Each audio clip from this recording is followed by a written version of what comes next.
ಮನೋವಿಹಾರಿಣಿ.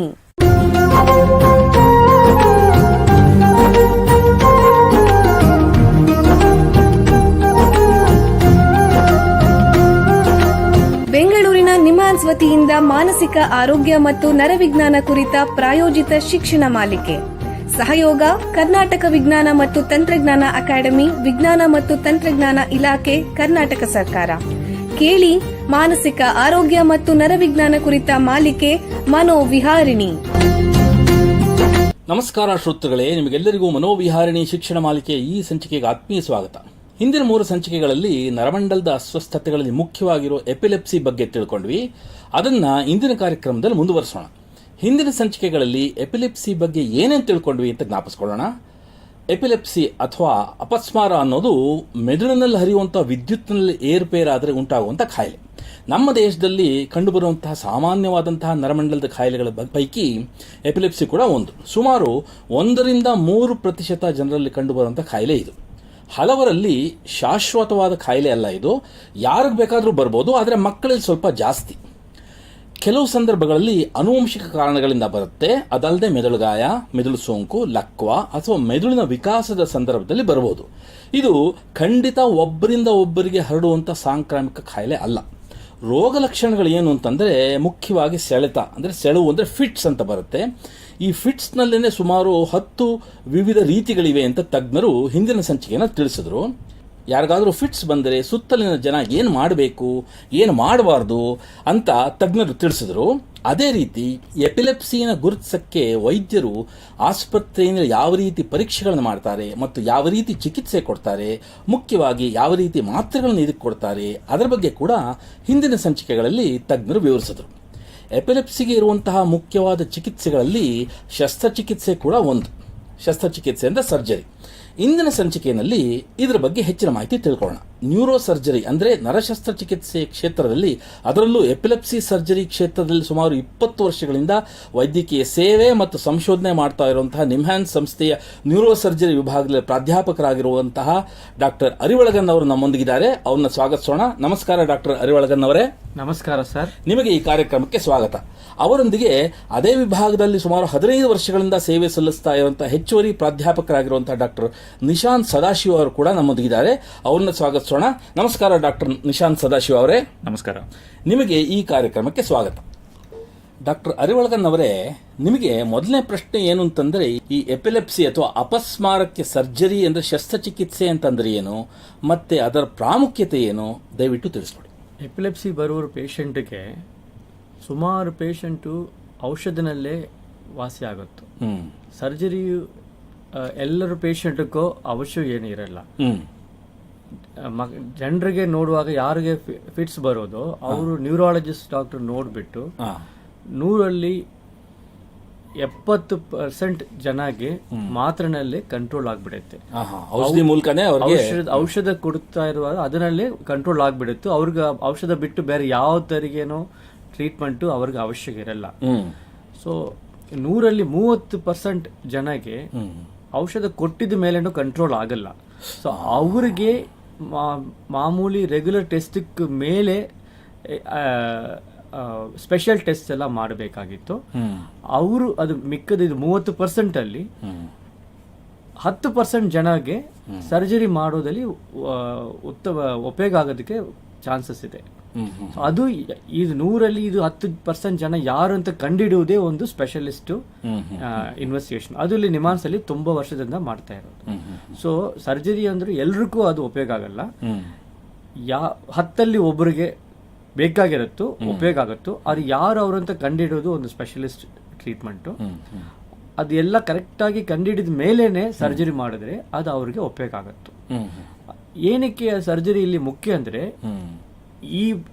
ಈ group of ಪೇಷಂಟ್ಸ್ಗೆ ಔಷಧದಿಂದ ಅವ್ರಿಗೆ life time ಅಲ್ಲಿ ಅವ್ರಿಗೂ ವಾಸಿ ಆಗ್ಲಿಕ್ಕೆ ಚಾನ್ಸಸ್ ಇಲ್ಲ.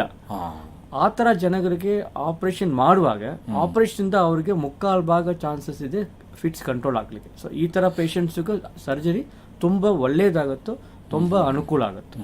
ಅಂದರೆ ಯಾರಲ್ಲಿ ಔಷಧಿ ಸರಿಯಾಗಿ ಕೆಲಸ ಮಾಡ್ತಿಲ್ವೋ, ಚಿಕಿತ್ಸೆ ಪರಿಪೂರ್ಣವಾಗಿಲ್ವೋ, ರೋಗಿ ಸ್ಪಂದಿಸ್ತಾ ಇಲ್ವೋ ಅಂಥವರಲ್ಲಿ ನೀವು ಅಂದರೆ 30% ಜನದಲ್ಲಿ 10%ಕ್ಕೆ ನೀವು ಒಬ್ಬರನ್ನ ಆಯ್ಕೆ ಮಾಡಿಕೊಂಡು ಅಂಥವ್ರಿಗೆ ನೀವು ಶಸ್ತ್ರಚಿಕಿತ್ಸೆ ಮಾಡಿದ್ರೆ ಬಹುಶಃ ಈ ಫಿಟ್ಸ್ ಅನ್ನೋದು ಒಂದು ರೀತಿ ನಿಯಂತ್ರಣಕ್ಕೆ ಬರುತ್ತೆ ಅಂತ ಹೇಳ್ತಿದ್ದೀರಾ. ಅಂದರೆ ಈಗ ನೀವು ಹೇಳಿದ್ರೆ ಸ್ಪೆಷಲಿಸ್ಟ್ ಒಬ್ಬರು ಬಂದ್ಬಿಟ್ಟು ಯಾರು ಸೂಕ್ತವಾದ ರೋಗಿ ಅವು ಶಸ್ತ್ರಚಿಕಿತ್ಸೆ ಮಾಡ್ಬೋದು, ಅದು ಹೇಗೆ ಕಂಡುಹಿಡಿತೀರಾ ನೀವು? ಅದು ನ್ಯೂರಾಲಜಿಸ್ಟ್ ಮೈನ್ ಆಗಿ ಎಲ್ಲ ಕಂಡುಹಿಡಿತಾರೆ. ಬಟ್ ಅದು ಒಂದು ಗ್ರೂಪ್ ಆಫ್ ಡಾಕ್ಟರ್ಸ್ ಕೆಲಸ ಮಾಡಬೇಕು. ನ್ಯೂರಾಲಜಿಸ್ಟು, ನ್ಯೂರೋ ಸರ್ಜನು, ರೇಡಿಯಾಲಜಿಸ್ಟು, ಸೈಕಾಲಜಿಸ್ಟು ಎಲ್ಲರೂ ಒಟ್ಟಿಗೆ ಸೇರಿಸಿ ಇದೆಲ್ಲ ಇನ್ವೆಸ್ಟಿಗೇಷನ್ ಮಾಡಬೇಕು. ಏನು ಅವಶ್ಯನಂದ್ರೆ ಇವೆಲ್ಲ ಫಿಟ್ಸು ಎಲ್ಲಾ ಕಾರಣದಿಂದ ಬರ್ಬೋದು. ಯಾವ ಟೈಮಲ್ಲಿ ಅದು ಮಾತ್ರನಲ್ಲಿ ಕಂಟ್ರೋಲ್ ಆಗಿಲ್ವೋ ಆವಾಗ ಅದು MRI ಮತ್ತು ಮಿಕ್ಕ ಟೆಸ್ಟ್ ಎಲ್ಲ ಡಾಕ್ಟರ್ ನಿಶಾಂತ್ ಹೇಳ್ತಾರೆ. ಅವೆಲ್ಲ ಮಾಡಿ ಮೆದುಳಲ್ಲಿ ಒಂದು ಜಾಗದಿಂದ ಈ ತೊಂದರೆ ಬರ್ತಾ ಇದೆ ಅಂತ ಕಂಡಿಡಿಯಕಾದ್ರೆ ಆ ಜಾಗ ಆಪರೇಷನ್ ಮಾಡಿ ಅದು ಮೆದುಳಿಂದ ತೆಗಿಯಕಾದ್ರೆ ಅವ್ರಿಗೂ ಫಿಟ್ಸ್ ಕಂಟ್ರೋಲ್ ಆಗುತ್ತೆ. ಅದೇ ಮುಖ್ಯ. ಅಂದ್ರೆ ಅವ್ರಿಗೂ ಫಸ್ಟ್ ಫಿಟ್ಸ್ ಮಾತ್ರನಲ್ಲಿ ಕಂಟ್ರೋಲ್ ಆಗಲ್ಲ ಅಂತ ಇರಬೇಕು.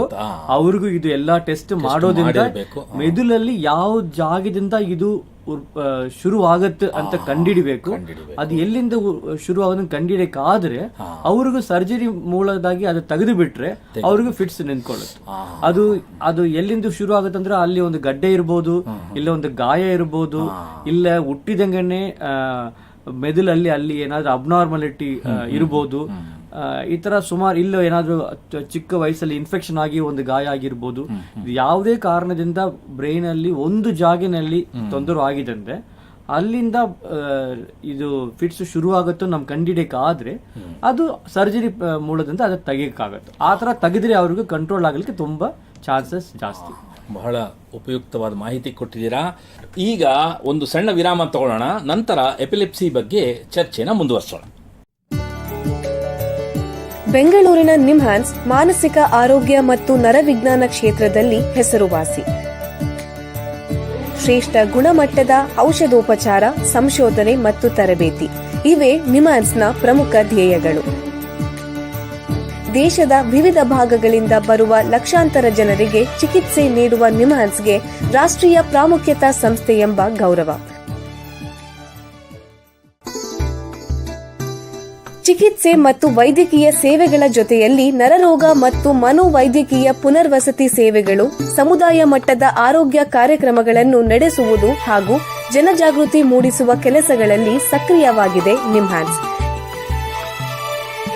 ಈ ನಿಟ್ಟಿನಲ್ಲಿ ಆಕಾಶವಾಣಿಯ ಶ್ರೋತೃಗಳಿಗೆ ನರಮಂಡಲ ಮತ್ತು ಮಾನಸಿಕ ಆರೋಗ್ಯದ ಬಗ್ಗೆ ಉಪಯುಕ್ತ ಮಾಹಿತಿ ನೀಡುವುದೇ ಕರ್ನಾಟಕ ವಿಜ್ಞಾನ ಮತ್ತು ತಂತ್ರಜ್ಞಾನ ಅಕಾಡೆಮಿಯ ಸಹಯೋಗದೊಂದಿಗೆ ಮೂಡಿಬರುತ್ತಿರುವ ಈ ಮನೋವಿಹಾರಿಣಿ ಶಿಕ್ಷಣ ಮಾಲಿಕೆಯ ಮೂಲ ಉದ್ದೇಶ. ವಿರಾಮದ ನಂತರ ಮನೋವಿಹಾರಿಣಿಯ ಈ ಸಂಚಿಕೆಗೆ ನಿಮಗೆಲ್ಲರಿಗೂ ಮತ್ತೊಮ್ಮೆ ಸ್ವಾಗತ. ವಿರಾಮಕ್ಕೆ ಮುಂಚೆ ಎಪಿಲೆಪ್ಸಿ ಬಗ್ಗೆ ನಿಮ್ಹಾನ್ಸ್ನ ತಜ್ಞರಾದ ಡಾಕ್ಟರ್ ಅರಿವಳಗನ್ ಅವರ ಹತ್ರ ಮಾತಾಡ್ತಾ ಇದ್ವಿ. ಈಗ ಈ ಚರ್ಚೆನ ಮುಂದುವರಿಸೋಣ. ಮುಂದಿನ ಪ್ರಶ್ನೆ ಡಾಕ್ಟರ್ ನಿಶಾಂತ್ ಸದಾಶಿವ ಅವರಿಗೆ. ಡಾಕ್ಟ್ರೇ, ಈ ಸರ್ಜರಿ ಅಥವಾ ಶಸ್ತ್ರಚಿಕಿತ್ಸೆಗೆ ಮುಂಚೆ ಯಾವ ರೀತಿ ಪರೀಕ್ಷೆಗಳನ್ನು ನೀವು ರೋಗಿಗೆ ಮಾಡ್ತೀರಾ ಮತ್ತು ಈ ಶಸ್ತ್ರಚಿಕಿತ್ಸೆ ಅನ್ನೋದನ್ನೇ ಹೇಗೆ ನಡೆಸ್ತೀರಾ ನೀವು, ದಯವಿಟ್ಟು ತಿಳಿಸಿ. ಶಸ್ತ್ರಚಿಕಿತ್ಸೆಗೆ ರೋಗಿ ಬರೋದಕ್ಕಿಂತ ಮುಂಚೆ ನರರೋಗ ತಜ್ಞರು ಇರ್ತಾರಲ್ಲ, ಅವರು ಎಷ್ಟು ಸಲ ರೋಗಿಗೆ ಮೂರ್ಛೆ ರೋಗ ಬರ್ತಾ ಇದೆ ಮತ್ತು ಅವರಿಗೆ ಅವ್ರು ಕೊಟ್ಟಿರೋ ಮಾತ್ರೆಗಳಿಂದ ಅದು ಮೂರ್ಛೆ ರೋಗ ಕಂಟ್ರೋಲ್ ಆಗಿದೆ ಅಲ್ವಾ ಅಂತೆಲ್ಲ ಟೆಸ್ಟ್ ಮಾಡಿರ್ತಾರೆ ಆಲ್ರೆಡಿ. ಅದಾದ ಮೇಲೆ ಶಸ್ತ್ರಚಿಕಿತ್ಸೆ ಬೇಕೇ ಬೇಕು ಅಂತ ಅಂದಾಗ ವಿಡಿಯೋ EEG ಅಂತ ಹೇಳ್ತೀವಿ, ಎಲೆಕ್ಟ್ರೋ ಎನ್ಕೆಫಲೋಗ್ರಫಿ ಅಂತ ಏನು ಹೇಳ್ತೀವಿ, ಅದನ್ನ ಅವರು ಆಲ್ರೆಡಿ ಮಾಡಿ ಮೆದುಳಿನ ಯಾವ ಜಾಗದಿಂದ ಈ ಮೂರ್ಛೆ ರೋಗದ ಆರಿಜಿನ್ ಎಲ್ಲಿಂದ ಬರ್ತಾ ಇರ್ಬೋದು ಅಂತ ಅಂದ್ಬಿಟ್ಟು ಕಂಡಿಡಕ್ಕೆ ಆಲ್ರೆಡಿ ಅವರು ಟ್ರೈ ಮಾಡಿರ್ತಾರೆ.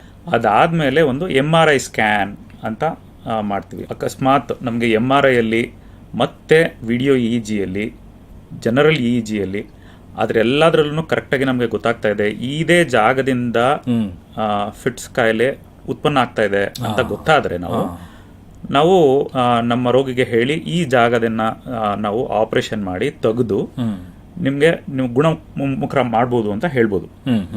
ಆದ್ರೆ ಅದು ಎಲ್ಲರಲ್ಲೂ ಆಗಲ್ಲ. ಕೆಲವು ರೋಗಿಗಳಿಗೆ ನಮಗೆ ಇಷ್ಟೆಲ್ಲ ಟೆಸ್ಟ್ ಮಾಡಿದ್ರು ಸ್ವಲ್ಪ ಡೌಟ್ ಇರುತ್ತೆ. ಅಂತಹ ಸಮಯದಲ್ಲಿ ಪೆಟ್ ಸ್ಕ್ಯಾನ್ ಅಂತ ಇದೆ, ಸ್ಪೆಕ್ಟ್ ಸ್ಕ್ಯಾನ್ ಅಂತ ಇದೆ, ಮೆಗ್ ಸ್ಕ್ಯಾನ್ ಅಂತ ಇದೆ. ಅದೆಲ್ಲನೂ ನಿಮ್ಹಾನ್ಸ್ ಅಲ್ಲಿ ಉಪಯೋಗ ಮಾಡಿ ಇದೇ ಜಾಗದಿಂದ ಫಿಟ್ಸ್ ಕಾಯಿಲೆ ಬರ್ತಾ ಇದೆ ಅಂತ ನಾವು ಕನ್ಕ್ಲೂಡ್ ಮಾಡಿದ್ಮೇಲೆ ನಾವು ನಮ್ಮ ಗುಂಪಿನಲ್ಲಿ ಎಲ್ಲ ಡಾಕ್ಟರ್ಸ್ ಹತ್ರನೂ ಮಾತಾಡಿ ಈ ಶಸ್ತ್ರಚಿಕಿತ್ಸೆಯಿಂದ ಈ ರೋಗಿನ ಗುಣಮುಖ ಮಾಡಬಹುದು ಅಂತ ತಿಳ್ಕೊಂಡಾದ್ಮೇಲೆ ನಾವು ಶಸ್ತ್ರಚಿಕಿತ್ಸೆ ಮಾಡಬಹುದು ಅಂತ ಡಿಸಿಷನ್ ಮಾಡ್ತೀವಿ. ಯೂಶಲಿ ಯಾವಾಗ್ಲೂ ಅಷ್ಟೇ ನಾವು ಅನಸ್ತೀಶಾ ಕೊಟ್ಟು ಬ್ರೈನ್ ಸರ್ಜರಿ, ನ್ಯೂರೋ ಸರ್ಜರಿ ಯಾವ ತರ ಮಾಡ್ತೀವಿ ಅದೇ ತರ ಇರುತ್ತೆ. ಮೆದುಳಿನ ಯಾವ ಭಾಗದಿಂದ ಫಿಟ್ಸ್ ಬರ್ತಾ ಇದೆ ಆ ಜಾಗನ ಆಕ್ಯುರೇಟ್ ಆಗಿ ಆ ಜಾಗ ಮಾತ್ರ ತೆಗಿಬೇಕು. ಸುತ್ತಮುತ್ತಲಿನ ಮೆದುಳಿನ ಡ್ಯಾಮೇಜ್ ಮಾಡಬಾರ್ದು. ಆ ತರ ತುಂಬಾ ಕೇರ್ಫುಲ್ ಆಗಿ ಆ ಪಾರ್ಟ್ನ ನಾವು ಯೂಶಲಿ ತೆಗಿತೀವಿ. ಅದಲ್ದೇನೆ ಬೇರೆ ತರದ ಶಸ್ತ್ರಚಿಕಿತ್ಸೆಗಳು ಇದೆ. ಅದರಲ್ಲಿ ತುಂಬಾ ಸ್ಪ್ರೆಡ್ ಆಗೋದು, ಈ ಫಿಟ್ಸ್ ಕಾಯಿಲೆ ಸ್ಪ್ರೆಡ್ ಆಗ್ತಿರುತ್ತೆ ಒಂದ್ ಕಡೆಯಿಂದ ಇನ್ನೊಂದ್ ಕಡೆಗೆ. ಅದನ್ನ ಡಿಸ್ಕನೆಕ್ಷನ್ ಅಂತ ಹೇಳ್ತೀವಿ.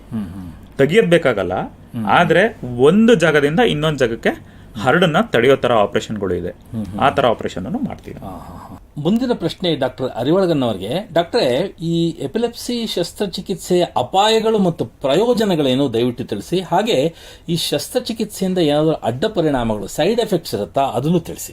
ಎಲ್ಲ ಬ್ರೈನ್ ಸರ್ಜರಿಯಲ್ಲಿ ಒಂದು 3-5% ರಿಸ್ಕ್ ಇದೆ. ಅದೇ ರಿಸ್ಕ್ ಇದು ಎಪಿಲೆಪ್ಸಿ ಸರ್ಜರಿಗೂ ಇರುತ್ತೆ. ಆ ಜೊತೆ ಅಡಿಷನಲ್ ರಿಸ್ಕ್ ಯಾವಾಗ ಬರುತ್ತಂದ್ರೆ, ಇದು ಎಲ್ಲಿಂದ ಅದು ನಾವು ಹೇಳಿದ್ವಲ್ಲ ಅದು ಎಲ್ಲಿಂದ ಶುರು ಆಗುತ್ತಂದು ಆ ತರ ಜಾಗೆ ಬ್ರೈನ್ ಅಲ್ಲಿ ತುಂಬಾ ಮುಖ್ಯ ಜಾಗೆ, ಕೈ ಕಾಲು ಕಂಟ್ರೋಲ್ ಮಾಡೋದು ಜಾಗೆ ಮತ್ತೆ ಮಾತಾಡೋದು ಕಂಟ್ರೋಲ್ ಮಾಡೋ ಜಾಗೆ ಹತ್ರ ಇದ್ರೆ ಅದು ಆಪರೇಷನ್ ಮಾಡಿ ತೆಗಿಯುವಾಗ ಅದು ಸ್ವಲ್ಪ ಅಡಿಷನಲ್ ರಿಸ್ಕ್ ಆಗುತ್ತೆ. ಮುಖ್ಯವಾದ ಬೆನಿಫಿಟ್ ಸರ್ಜರಿ ಆದ್ಮೇಲೆ ಒಂದು 100ರಲ್ಲಿ 70-80% ಜನಕ್ಕೆ ಇದು ಫಿಟ್ಸ್ ನಿಂತೋಗ್ಲಿಕ್ಕೆ ಚಾನ್ಸಸ್ ಇದೆ. ಇವ್ರಿಗೆ ಆಪರೇಷನ್ ಆಗಿಲ್ಲ ಅಂದ್ರೆ ಅವ್ರಿಗೆ ಲೈಫ್ ಟೈಮಿಗೆ ಫಿಟ್ಸ್ ಬರ್ತಾನೆ ಇರುತ್ತೆ. 2 ಲೇಡೀಸ್ ಅವ್ರಿಗೆ ಈ ಮಾತ್ರೆ ತಿಂತಾ ಇದ್ರೇನು ಪ್ರೆಗ್ನೆನ್ಸಿ ಟೈಮಲ್ಲಿ ಇದು ಫಿಟ್ಸ್ಗೆ ಕೊಡುತ್ತಾ ಇರೋದು ಮಾತ್ರದಿಂದ ರಿಸ್ಕ್ ಇದೆ. ಸೊ ಇದು ಸರ್ಜರಿ ಮಾಡಿ ಅವ್ರಿಗೆ ಫಿಟ್ಸ್ ನಿಂತೋಗ್ಬಿಟ್ರೆ ಅವ್ರಿಗೆ ತಿಂತಾ ಇರೋದು ಮಾತ್ರೆ ನಿಧಾನವಾಗಿ ಸ್ಟಾಪ್ ಮಾಡಿದ್ರೆ ಅವ್ರಿಗೂ ಅದು ಪ್ರೆಗ್ನೆನ್ಸಿ ಟೈಮಲ್ಲಿ ಇರೋದು ರಿಸ್ಕ್ ಕಡಿಮೆ ಆಗ್ಬೋದು, ಇಲ್ಲ ಕಂಪ್ಲೀಟ್ ಆಗಿ ರಿವರ್ಸ್ ಆಗ್ಬೋದು. ಡಾಕ್ಟರ್ ನಿಶಾಂತ್ ಅವರೇ, ಈಗ ಶಸ್ತ್ರಚಿಕಿತ್ಸೆ ಆಯ್ತು ಅನ್ಕೊಳ್ಳೋ ಒಬ್ಬ ರೋಗಿಗೆ ಅದರ ನಂತರ ಎಷ್ಟು ಸಮಯ ಬೇಕಾಗತ್ತೆ ವ್ಯಕ್ತಿ ಚೇತರಿಸ್ಕೊಳ್ಳಕ್ಕೆ? ಇದರಿಂದ ರೋಗಿ ಮತ್ತೆ ಔಷಧಿ ಸೇವನೆ ಮಾಡಬೇಕಾ? ಅವ್ರ ಜೀವನ ಮಟ್ಟ ಹೇಗೆ ಸುಧಾರಿಸುತ್ತೆ ದಯವಿಟ್ಟು ತಿಳಿಸಿ. ಸಾಮಾನ್ಯವಾಗಿ ಶಸ್ತ್ರಚಿಕಿತ್ಸೆ ಆದ್ಮೇಲೆ 3-7 ದಿನ ಆಸ್ಪತ್ರೆಯಲ್ಲಿ ಇರಬೇಕಾಗತ್ತೆ. ಕಾಲಕ್ರಮೇಣ ಬರ್ತಾ ಬರ್ತಾ ಅವರು ಅವರ ದೈನಂದಿನ ಚಟುವಟಿಕೆಗಳಲ್ಲಿ ತೊಡಗಬಹುದು. ಬಹಳ ಮುಖ್ಯ ಅಂತ ಅಂದ್ರೆ ನಾವು ಯಾವಾಗ ಅವರ ಮಾತ್ರೆಗಳನ್ನ ನಿಲ್ಲಿಸಬಹುದು ಅಂತ ಒಂದು ಬಹಳ ಸಾಮಾನ್ಯವಾದ ಪ್ರಶ್ನೆ. ಸಾಮಾನ್ಯವಾಗಿ 1 ವರ್ಷದಿಂದ 2 ವರ್ಷದ ತನಕ ಅವರು ಮಾತ್ರೆಗಳನ್ನ ತಗೋಬೇಕಾಗತ್ತೆ. ಯಾಕಂದ್ರೆ ನಾವು ಇದಕ್ಕಿದಂಗೆ ಮಾತ್ರೆಗಳನ್ನ ನಿಲ್ಸಿದ್ರೆ ಪುನಃ ಫಿಟ್ಸ್ ಬರೋ ಚಾನ್ಸಸ್ ಇರುತ್ತೆ ಅನ್ನೋ ಭಯ ಇರುತ್ತೆ. 100 ಜನಕ್ಕೆ ಆಪರೇಷನ್ ಮಾಡಿದ್ರೆ ಅದರಲ್ಲಿ ಒಂದು 70-80% ಜನರಿಗೆ ಫಿಟ್ಸ್ ಬರೋದೇ ಇಲ್ಲ ಮತ್ತು ಕಂಪ್ಲೀಟ್ ಆಗಿ ಅವ್ರಿಗೆ ಮಾತ್ರೆನ ನಿಲ್ಲಿಸಿ ಅವರು ದೈನಂದಿನ ಚಟುವಟಿಕೆಗಳಲ್ಲಿ ಪಾಲ್ ಮಾಡ್ಬೋದು. ಎಸ್ಪೆಷಲಿ ಮಕ್ಕಳಲ್ಲಿ ಸ್ಕೂಲ್ಗೆ ವಾಪಸ್ ಹೋಗ್ಬೋದು, ಕಾನ್ಫಿಡೆನ್ಸ್ ಜಾಸ್ತಿ ಬರುತ್ತೆ. ನಾವು ಸಾಮಾನ್ಯವಾಗಿ ಆಪರೇಷನ್ ಮಾಡುವಂಥದ್ದು 20-30 ವರ್ಷದ ಜನರಿಗೆ.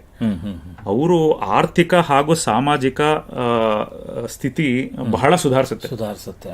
ಆದ್ರಿಂದ ಅವರು ಕಾನ್ಫಿಡೆಂಟ್ ಆಗಿ ಅವ್ರ ಕೆಲಸ ಮಾಡಕ್ ಹೋಗ್ತಾರೆ. ಅವರು ದೈನಂದಿನ ಚಟುವಟಿಕೆಗಳು, ಮದುವೆ ಆಗೋದು, ಅವರ ಜೀವನದಲ್ಲಿ ಸುಧಾರಣೆ ಆಗುತ್ತೆ. ನೋಡಿ, ನಿಮ್ಮ ಹತ್ರ ಮಾತಾಡ್ತಾ ಕಾಲ ಕಳೆದಿದೆ ಗೊತ್ತಾಗ್ಲಿಲ್ಲ. ಇಲ್ಲಿಗೆ ಸಂಚಿಕೆ ಮುಗಿಸುವಂತ ಸಮಯ ಆಗ್ತಾ ಇದೆ. ಡಾಕ್ಟರ್ ಅರಿವಳಗನ್ ಅವರೇ, ಡಾಕ್ಟರ್ ನಿಶಾಂತ್ ಸದಾಶಿವ ಅವರೇ, ಎಲ್ಲ ಕೇಳುಗರಿಗೆ ಎಪಿಲೆಪ್ಸಿ ಬಗ್ಗೆ, ಅದರಲ್ಲೂ ಎಪಿಲೆಪ್ಸಿ ಸರ್ಜರಿ ಬಗ್ಗೆ ಬಹಳ ಉಪಯುಕ್ತ ಮಾಹಿತಿ ನೀಡಿದ್ದೀರಾ. ನಿಮಗೆ ಎಲ್ಲರ ಪರವಾಗಿ ಧನ್ಯವಾದಗಳು. ಶ್ರೋತೃಗಳೇ, ಮಾನಸಿಕ ಆರೋಗ್ಯ ಮತ್ತು ನರವಿಜ್ಞಾನದ ಬಗ್ಗೆ ಇನ್ನೂ ಹೆಚ್ಚಿನ ಮಾಹಿತಿಯೊಂದಿಗೆ ಮನೋವಿಹಾರಣಿಯ ಮುಂದಿನ ಸಂಚಿಕೆಯಲ್ಲಿ ಭೇಟಿಯಾಗೋಣ. ನಮಸ್ಕಾರ.